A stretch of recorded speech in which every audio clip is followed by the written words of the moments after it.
Welcome to sunny Globe Derby Park in Adelaide, and it's another edition of Mobile Rolling.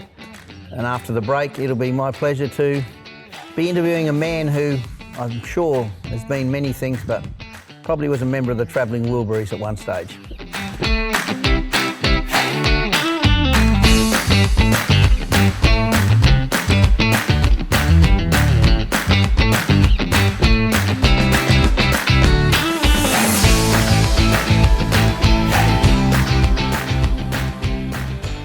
Good morning. I'm joined today on Mobile Rolling by a gentleman that a lot of people would know, some wouldn't know, and it's my pleasure to be talking to Ken Feltus. How are you, Ken? I'm good, thanks, Gary. Good to see you. Same to you.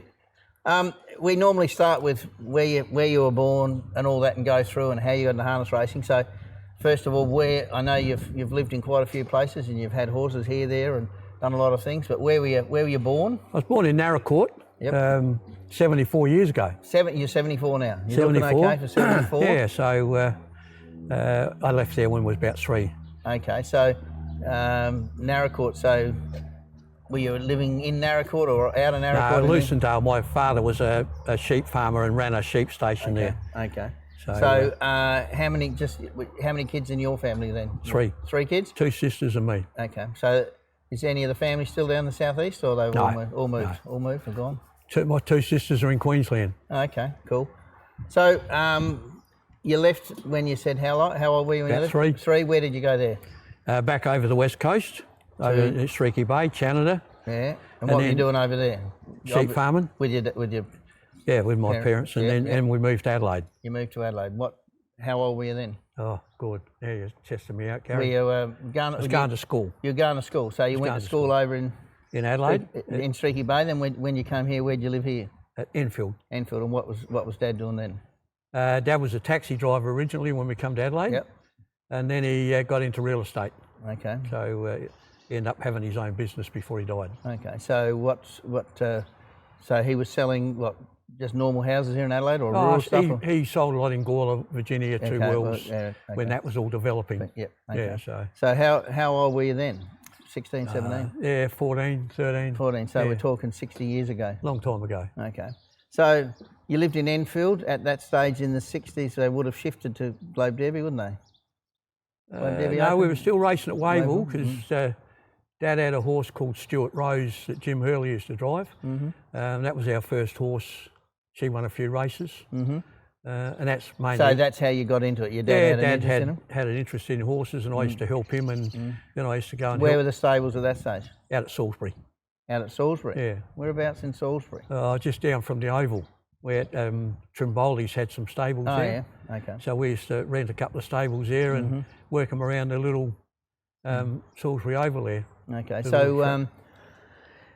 so your dad had horses. Did he obviously train, but did he drive at all? No, or didn't drive. No, so Jimmy Hurley did.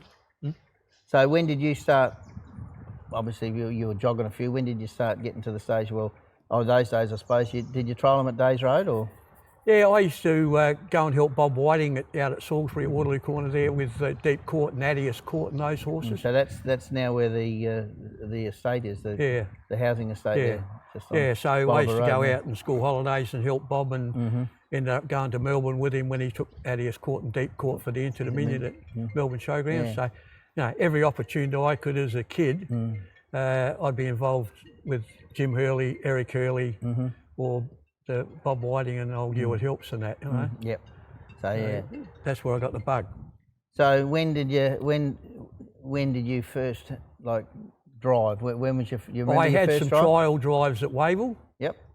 And then they moved out here to Globe Derby, and then I sort of just got my licence and sort of went from there, and then got a trainer's licence. And so when you were driving, how long did it take you to get a winner? Fair while, I think, Gary. Yeah. I can't remember, it's that long ago, but it wasn't instantly, that's for so sure. Do you remember where your first winner was? I reckon it was at, might have been at Kapunda, I reckon. Don't quote me, because I'm not 100% sure. It was a long time ago. Yep. But I think it was on a horse called Poetic. Oh, yeah. Who I ended up selling up to Broken Hill to Kevin Hocking, who won the Broken Hill Cup with him. Oh, yeah. So I've had a few horses at Broken Hill. Yeah. It's a bit like New South Wales or Port Augusta. The old Port Augusta was that was sort of about the same size, wasn't it? Yeah, little velodrome. Yeah. So when you finished school, what did you do? I got an apprenticeship as a butcher. Oh, right. Where was that to? Metro Meats or Sainsbury's. Yeah. Here in Adelaide. Mm-hmm. So I did my time with them. So you're qualified like you're butcher. Yeah. So okay, so you're 17, 18. You're an apprentice butcher. Were you driving at that stage? The horses? Yeah, I was working horses. I really wasn't that involved then. I was playing football. And who'd you play football for? For Broadview. Broadview. Yeah. So. Is that where the Webster boys and that are? Is that Broadview? Yeah. So what are they called? Are they the Eagles or what are they? Broadview? Oh God, I can't remember now, Gary. It's that long ago. So is that the Broadview Oval? Is that Gaza? Is that? No. That's a different. Broadview's in Broadview. Yeah. Okay. Big football club. Okay. Very prominent, good football club. Okay. So with the butchering, what did you do after that? Because you wasn't a butcher all your life. Then I got into the motor industry. A mate of mine who worked with me, he got sick of standing on cold concrete floors, so he got a job with Paramotors. Oh yeah. In Adelaide, and he come raving back to me. We were at the pub one night, and he goes, "Mate, get a job in the motor industry. It's a lot easier than standing on concrete floors." Mm-hmm. And so I thought, yeah, smart idea. You know, I really wasn't tied up with anything. How old do you reckon? How old were you then? I was 20. So still single? Yeah. Okay. So I hunted around and couldn't get a job. Mm-hmm. No one would take me on because I had no experience. Finally got a job with Frontier Ford, and worked for them for a number of years. Mm-hmm. Ended up being sales manager for them, and yeah. So how long were you? I mean, I know you're in the car game for certainly in the mid north and that. How long? So you're selling cars. When did you get married and have a family and stuff like that? How long ago was that? I was 21 when I got married. And where did you live then? Did you come to Globe Derby or you lived I lived in Salisbury. You lived in Salisbury? And then I built a place out here at Globe Derby. Okay. Yeah. So your first, because you were married twice, weren't you? Your first wife, how many children did you have there? Three. So your son's Scott, isn't it? Scott trains greyhounds. He's down at the Mount, isn't he? No, he's in Adelaide. He's in Adelaide, but he does go to down. Yeah, he goes down the Mount a bit. Smart, yeah. And you got two girls. Boy and a girl. Oh, boy and a girl. One of my lads is in Port Augusta. He still works in the Holden dealership, and my daughter's a nurse in Adelaide. So what's the lad in Port Augusta? What's his name? Luke. Okay. Yeah, did he play footy up there or not? No. Oh, okay. No, he never really had a crack at the football. Scott was the footballer. Yeah. Did he play in Port Augusta too, Scott? Scott played in Port Augusta. South Augusta, did he? Brilliant footballer. Yeah, South Augusta? He played for South and Centrals, I think. Yeah. Okay, so how long did you live in Globe Derby and how many horses did you have at that stage? So I used to work probably 4 or 5 maximum because I was working full time. Yep. So I didn't have a lot of horses in terms of numbers. I'd rather work on quality than quantity. So what were some of the horses you had here at Globe Derby that people may remember? Proud Guy, Bold Council Dune. Did you have Little Charger? Little Charger. Well, he was an absolute little champion. Yeah. Was he a Phil Battery or something, was he? He was by Phil Battery out of Cyclone Duty. Yeah, that's a good family. He was a beautiful little horse. Yeah. 15 hands, 54-inch hobble, and how many races did he win? 23. See, your memory's all right, see? Yeah, I remember him, mate. He was my best horse. You spend the rest of your life trying to find another one. That's the drama with it. Oh, tell me. He raced against the best horses in Australia, Paleface, Adius, Flying Hill, all those good horses. Ran 4th in the Kilmore Cup, 2nd in the Melbourne Pacing Cup. So at that stage, were you driving him? Yeah, I was driving him, yeah. You're driving him, okay. I drove him right through his career. Okay. So how long did you end up at Globe Derby? How long were you here for? And why the change and where did you go? When my marriage broke up here, I left Globe Derby. Mm-hmm. Where did you go? I had a bit of a stint in Mildura. Mm-hmm. What's a stint? I went up there and trained some horses. Yeah, but the stint is how long? In between that, we went to Western Australia and who's we? My first wife. We took the kids and we went to Western Australia, and I took Sporting Adius and a couple other horses, Just for a bit of a working holiday. and ended up training horses for a fella there who died. Oh yeah. So that was the end of that. We come home. Who were you training for there? Eddie Swain, his name was. Oh yeah, I can remember Eddie Swain. Yeah. He had a horse called Sanctum. I bought Sanctus for him. Sanctus, I mean. I drove Sanctus to his first win in Western Australia. Oh, yeah, and they bought him from Victoria. From O'Connell's. That's correct. Leo O'Connell. Eh? I instigated that because he You're not bad for the memory that was gone 15 he won the minutes horse ago. that could win on his birthday. Yeah. So that was the horse we targeted, and he won at Pinjarra that day. So you came back from Western Australia? Come back from Western Australia. I'd leased my house out here. Yep. Mm-hmm. And then, as I said, the marriage Fell apart? Fell and you went to apart. Mildura for how long? 6 months. Okay. Yeah, there was in between some sort of. Well, how was Mildura at that stage? Was it flying or was it? Well, Mildura was good. You could punt a horse there. Yeah. You know, it had a strong betting ring. You could set horses up. They And, don't even have betting rings anymore, do no, well, that's the sad part. The thrill of harness racing to me was getting a horse that you could set up and beat the bookies. Well, not where every we are time you beat today, them. I can remember out the back there Oh. that you'd have to do signals because you couldn't get from one side of the ring to the other. You'd have to have all the boys set up, otherwise you didn't get on because it was just, there was 15 bookmakers and thousands of people in the ring, and if you weren't set up... They were the good days, Gary. Yeah, That's well, when we're harness never going to racing see was them when- again, and No, it unfortunately, was- between Sky Channel and corporate bookmakers, that's never going to happen again. So No, it's just memories, and it's interesting that that's what people miss, and that's what's probably... Well, that was the thrill of getting horses. I had a horse called Bold Counsel that I got from Victoria, who had 8 duck eggs along his name. I got him going, and he was the best maiden 3-year-old I've ever seen. And I couldn't get a start with him. And I pleaded with the stewards, give me a start, give me a start. No, take him to Wyong, he's no good. And I didn't want to trial him because I knew if I trialled him, I'd show him up. Anyway, finally, after pleading with them, they gave me a start at Kapunda in the 3-year-old. And the fellas that owned him were 2 Italian blokes from Melbourne. And they come over and they took an enormous amount of money out of the ring. Well, see, these days you probably can't even get enough on to be able to do Well, that. see, you had Keith Johnson and those good bookmakers that you'd put $1,000 on, they say you're going to have a bet. You know, and then the horse come out and won on the Saturday night again at 16 to 1, and they had another crack at him.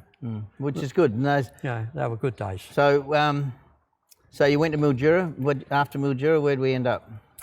Now, at that stage, Back to Adelaide. so when...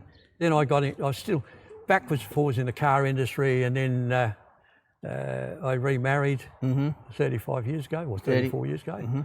And we bought the dealership in Port Augusta and Wyong. That's the Holden Holden dealership. dealerships. So we moved up there. Yeah. So you were up there. That was, how old was Scott then? Was that when he was playing footy up there for South Augusta? Yeah, Scott come to Port Augusta and was playing up there. Yeah. So you had the Port Augusta and Wyong, you had Ray Hayes working for you at one stage there, Ray was Port there. Adelaide. He was sales manager. Yeah. So and he ended up buying one of them when you left, didn't he? The Port Augusta one. Port Augusta. So how long were you up in the port and Wyong sort of thing? 4 or 5 years. Then I sold out and moved to Kadina. And what did we do in Kadina? Same thing. Retired. Retired at the age of how old were you then? 48 or 49. No, you just had a little break, Ken. And then I You don't retire at 48 unless you're a squillionaire, and then none I of bought us a are. motel, service station. Where to? Port Wakefield, the service station. Which one was that? The Mobil in those days. Which is on the... Which is where the pies thing is now. Oh, yeah. Pies Face or whatever it is. Yeah, Sold that, bought the motel in Kadina, built a new house at Wallaroo on 12 acres and set up a training complex there. Whereabouts was that to? Just out of Wallaroo. Which, where John Sullivan's blocks were when he had the horses? No. I was on the main road going through from Kadina to Port to Wallaroo. Yeah, that's where Johnny Sullivan was when he had Owen Arkin on the left-hand side. He had a stud there. Yeah. You remember? Oh, yeah, back past him. Yeah, past him, was it? Yeah. Yeah, so I built a new place there and set it all up and had my own track. So Kadina was obviously still racing at that stage? Yeah, I ended up president of the trotting club there. Okay. Till they come and shut us down overnight. So that was, what's his name? Lenny Smith. Lenny Smith was the secretary at that stage at Kadina? Well, Lenny had just left, and Just left. Pauline Linky was the secretary then. Okay. Okay. No. So many a winner at Kadina with Peter Thompson and Cyril Potts when we were living up in Pirrie. So how long were you there with the motel and stuff like that in Kadina? So you with your new wife, you had I had the kids? motel, I had Couple the of kids service on? station for a year. Yep. Sold that because I went from the sublime to the ridiculous, working too hard. So you were retired, you just told me. Yeah, I was retired, yeah. Had the motel, sold that, went back into retirement and just trained. How long was that for? 4 or 5 years. Okay, so you're still in Kadina, Wallaroo? I've moved back. We went to Mount Gambier. So we haven't. That's it. We haven't got to Mount Gambier. No, we're back to Yeah. So you're still in Kadina, Still in Wallaroo. Kadina. So then you decided, did you sold the motel and all that? Sold the And motel, then where'd you go built this then? new place, and stayed in Kadina. For a little while. We stayed in Kadina What for were you 11 doing? years. Nothing. Just resting. What were you doing? Just training horses. Retired again. Yeah. Just 2 retirements within 10 years. Yeah, I've had a few. So then what happened? You went to Mount Gambier, you said? Yeah, we went took around you to Mount Australia. I built a big coach, touring coach, and had that built out as a motorhome, and we toured off around Australia and just on a bit of a mission. Which was? To have a look around. Have a bit of fun. See what was going on, and the initial plan was to go and buy a big motel somewhere. Okay, so you went around having a look at it. So I went around having a look at that. So what we'll do, we'll have a break, and after the break we'll come back and you can tell us all about your trip around Australia and then where you've gone from there, because obviously you would have fitted another 2 retirements in before you got to this Probably stage. 3, Gary. So Yeah. we'll come back after the break and we'll go a bit further. No worries.